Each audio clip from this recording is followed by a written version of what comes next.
Expected to drop on the nation's doormats for Mum's Day tomorrow. 30 million, just think about it. And according to the Greeting Card and Calendar Association, the number will be up on last year's figures when we sent more than 28 million cards, valued at around £14 million.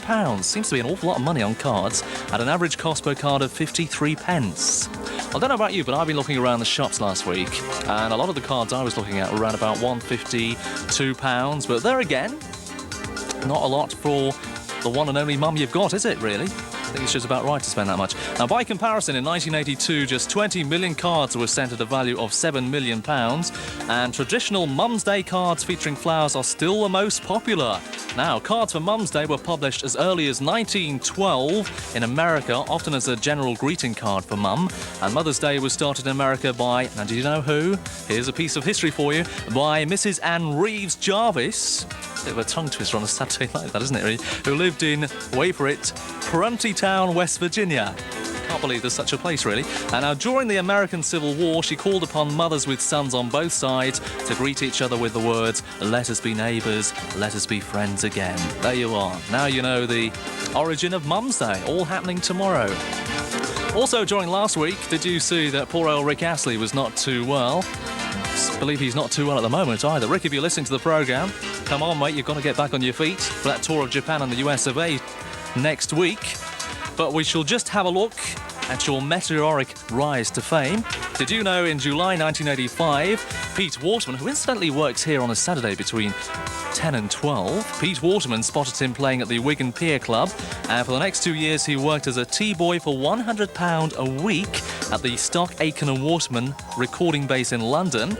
In July 1987, Rick released Never Gonna Give You Up, which is 5 weeks at #1 in the UK and tops the charts in 14 other countries. September 1987, Whenever You Need Somebody hits #3 in Britain and #1 in 7 countries. Last November, Whenever You Need Somebody LP released and goes straight to the top of the album charts, selling 1 million copies in 6 weeks. The third single, When I Fall in Love, went to #2 as Rick embarks on a punishing tour of promotion appearances. Now, January and February this year, 1988, touring Britain and the United States again, he flies back to pick up 2 prestigious prizes at the Music Week Awards, but suffering from a virus, he had to leave early because he was feeling a little bit unwell. Now, a little bit later on, he's going to be touring Spain, Italy and Britain. He's going to be attending San Remo Rock Festival that returns a little bit later on in the year. So hopefully he will be coming nearer Liverpool. I certainly hope so. Anyway, Rick, all the very best for a speedy recovery. We shall be playing Rick Astley's single somewhere in the New North West Top 10 between 11 and 12. Now, as you know, each and every week on the programme, we do the Junior Lonely Hearts on a Saturday night, and here's our first one tonight, which arrives in from Jacqueline. Hello, Jacqueline, from St Helens. And Jacqueline says, "It was a letter from one of your listeners that made me finally decide that writing to the Lonely Hearts on your show was the right thing to do, and I just hope it is very successful for me, as it was for others. I'm 17, I have blonde hair and blue eyes, I'm of average looks, but I make up the rest with my character, which is how they say the most important thing." Well, I suppose, yeah, personality rather than looks is the most important thing, Jacqueline. "I'm quite shy at first, but as soon as I get used to people, I gain my confidence. I'm hoping to get in touch with someone aged about 17 to 21 years of age, and hopefully with the same interests, which are basically socialising by going for an occasional drink to a club, and let's just turn over. I find a problem with doing this lately, as my friends have moved away and I recently broke up with my boyfriend, so life is quite lonely at the moment. I hope there's someone who is feeling the same way, then we could perhaps become friends with views to a trusting relationship." Thanks for reading this out from Jacqueline. I was almost going to read your second name out there, Jacqueline, but no, we don't do that on the Lonely Hearts. So that's Jacqueline, coming from St Helens. If you'd like to get in touch with her, she'd like to hear from you. So, lads, if you're feeling lonely and you're around about the same age group, she would like to hear from you. So if you'd like to get the letters into me, hopefully before next weekend, and I can tell you, we had a girl called Julie on the programme last week,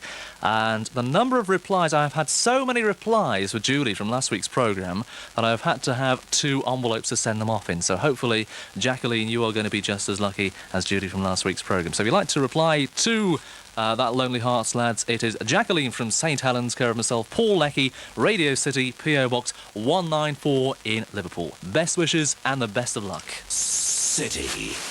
It's back, the most successful musical to ever come out of Liverpool. Willie Russell's Blood Brothers, winner of the Best Musical of 1983. Blood Brothers returns home to the Liverpool Empire, starring Kiki Dee in her triumphant theatre debut. Blood Brothers is a fascinating tale of modern-day passion and tragedy that shook the London theatre scene.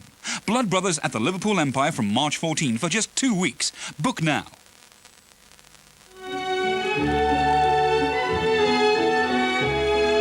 Lulu. You've heard of her, you've seen her, you've wondered. Now the mystery of Lulu can be yours for just £15.